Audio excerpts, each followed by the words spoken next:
Welcome back to the thoughts and views of the homeless boomer. I'm on a roll today. Sorry I'm so scruffy. This is like the scruffiest I get. I haven't gotten a haircut in a while. But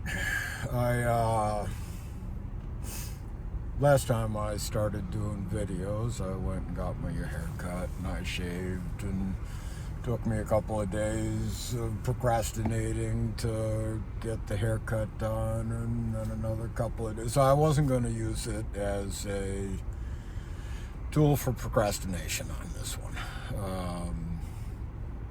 But this is, what it is to be homeless. There's things you just got to tolerate. There's not something wrong with homeless people because they're scruffy and nasty looking. We don't have a fucking shower. We don't have a warm, comfortable place to keep clothes and change into. So, some things you have to become tolerant and accept, and it is what it is. So, again, I wasn't gonna. This is my Hail Mary toss at bringing what I've learned from being on this planet into the world, making my mark, my Hail Mary to not have a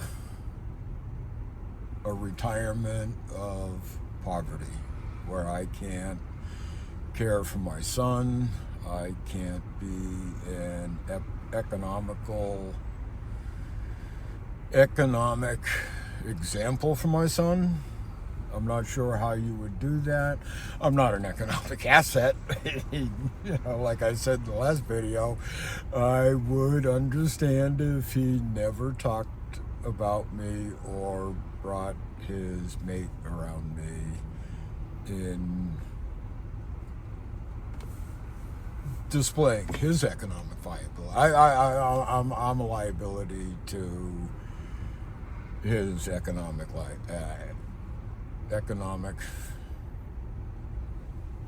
viability. So,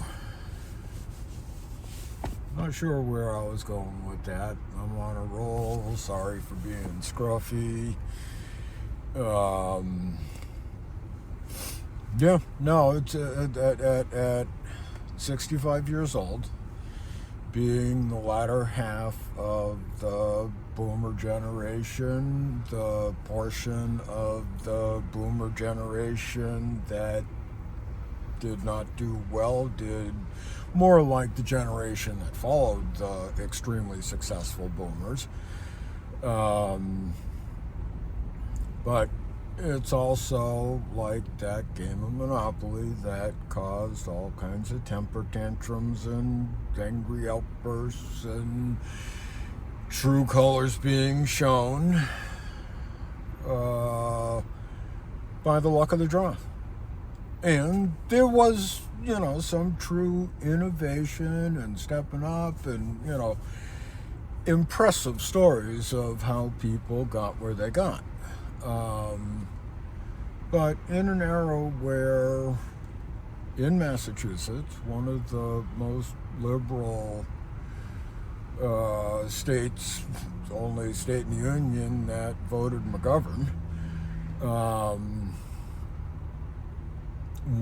in 3, and this is 2 years old, I think, I don't know what it is now, but 1 in 3 people in Massachusetts experienced food insecurity. Now that's just absurd. I certainly have.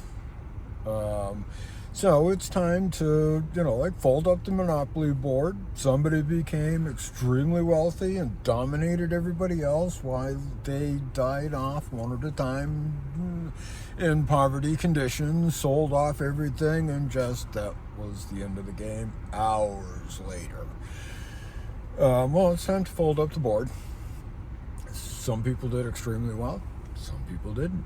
That 50% of the homeless population is over 50. over 50 is becoming homeless at a rate we haven't seen since 1929. And I'm sorry if I get some of these numbers wrong. I'm not the smartest person in the room.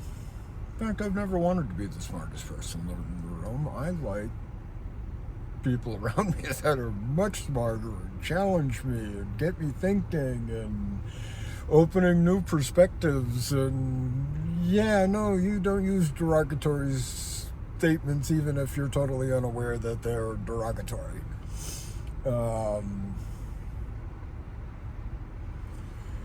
So yeah, set me up for a decent retirement where I can bring joy to the world, joy to my son, joy to my son's friends, joy to a younger generation that is suffering deeply right now. Everybody needs a strong, solid, fatherly male figure. I'm a good one.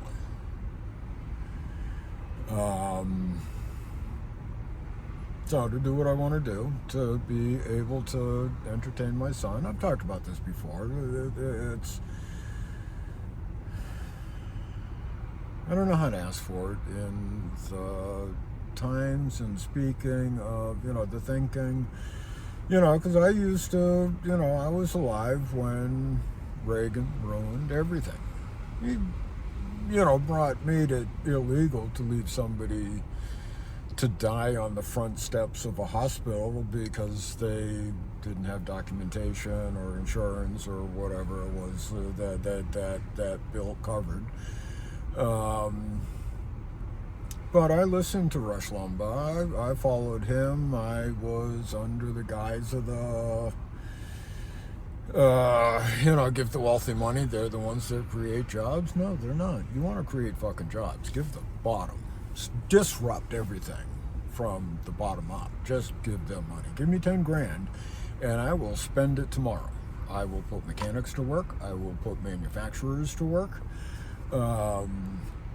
I will put service people to work because, goddamn, I'm going to go have me a good dinner. It's been a long time. Other than the free ones that I get on Uber disasters, which really aren't disasters for me. But I don't know where I'm going again. But I am having fun making the videos. I do enjoy watching them. And yeah, I lose my train of thought and I don't know where to go with it. It's part of being authentic and one of the effects of my pot smoking, which, again brings another conversation in, to the realm of the homeless. So, I've coined the phrase in my own world anyways, parking lot dwellers. There's a lot of us living in our vehicles that dwell in parking lots, either mobile or, if you know what to look for, you can see fairly permanent, if not permanent, setups of people living in parking lots. You start knowing what the signs to look for are. There's a whole shitload of us out here.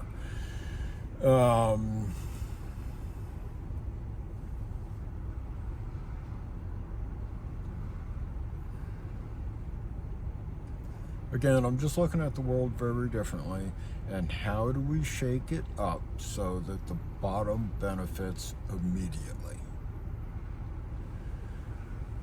I have some thoughts on that. I talked about mechanics. That's an industry that is upside down right now. You have, I think it was the CEO of Ford saying they had 500 bays empty or 500,000, I don't know. But they don't have any mechanics. But then on the other hand, they're screwing their mechanics. And they're screwing their customers. Everybody knows you go to a dealer and you are going to pay top dollar. On the other hand, the dealer is paying peanuts, minimal. They're paying piecework and warranty work, so the mechanics make nothing. There's no job security. I don't know how insurance works, but why insurance is tied to an employer is just fucking ridiculous.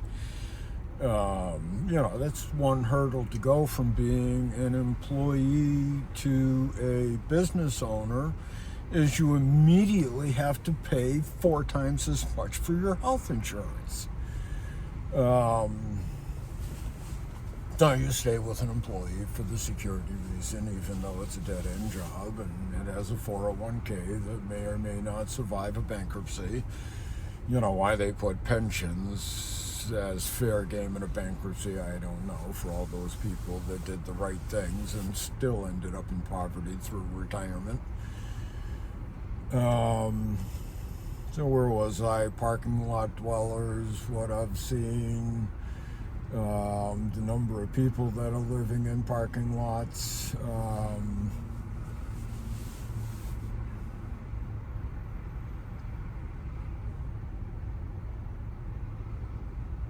Yeah, I'm lost. And I got 11 minutes of talking. Oh,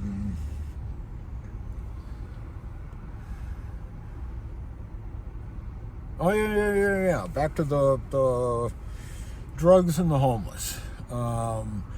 See, you don't see the parking lot dwellers. You don't see me. There's people that are in other parking lot dwellers, other people that do the landscaping, have jobs collecting carriages in parking lots that see me and all the parking lot dwellers regularly. But society doesn't see us. And we're not the drug addicts. We're not yes, we all have mental health. Yes, I have my addictions. I smoke pot, I smoke cigarettes, but try living my fucking life without getting numb. There's days when I'm not stoned. I like the clear-headedness and how I feel. But it's also exhausting confronting the conditions of my life. So yes, I turn to smoking pot, and when I'm stoned, I can do it. I'm happier. I'm clear. When I'm not stoned, I'm clearer-minded. I'm happier. I prefer that feeling, but it's also exhausting. I take naps, and sometimes I take naps right at rush hour I'm so fucking exhausted. And then when I smoke pot, I can stay awake. So we're not all drug addicts. We're all not, and then it gets to economic viability and support and mental health. These issues would be gone at probably a fraction of the cost. Talking about economic viability, you want to stop crime. Provide economic opportunity to the criminals. Yes, you're going to have criminals that are criminals, and we got to lock them up, and they, an eye for an eye. They got to do their time that meets the crime. Excuse me.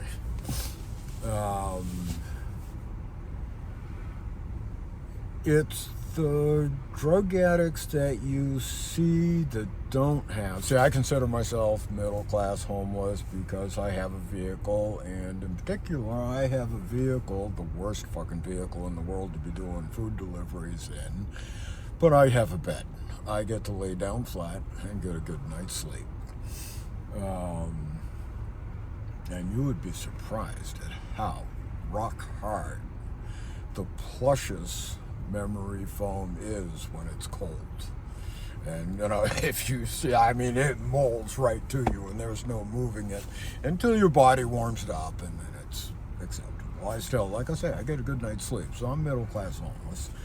And then I had somebody ask me what I considered upper class homeless, and pretty much it's any vehicle that has a big box up on top of it HVAC unit for heat and AC without running the motor. So anyway, I'm middle class. You don't see me. You don't see the incognito upper class with HVAC on the roof. Other than, the documentaries where you see fucking parking lots full of them. That's not the case around here. And yeah, what kind of life is it? How do you not do drugs? And how do we not provide mental health care for, and we're talking veterans out there doing drugs and PTSD, and God help us that we're not helping them either.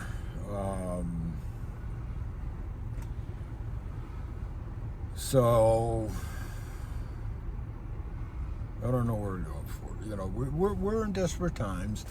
I'm talking about something unique, controversial. Help me out. Let's find a solution. Let's make this a joyous place to be again.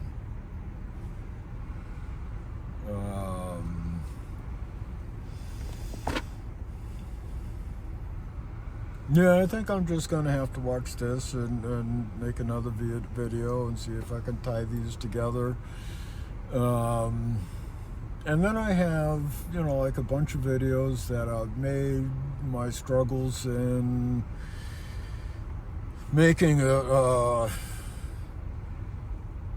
YouTube channel and doing the video, and I'm sorry about that thing flopping around the top of my head. Yeah, I would love to restore the truck and get some dual exhaust on it and lift it. My fucking boy would be so tickled pink, and then you got to, would put a plow on it, because when it storms, we go out.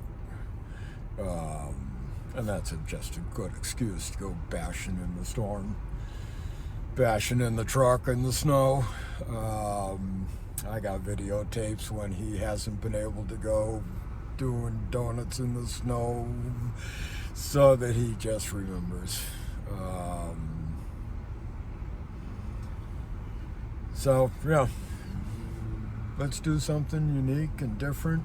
Change the world, bring the joy, bring progressive policies, and peace out. Bring the joy, spread the joy.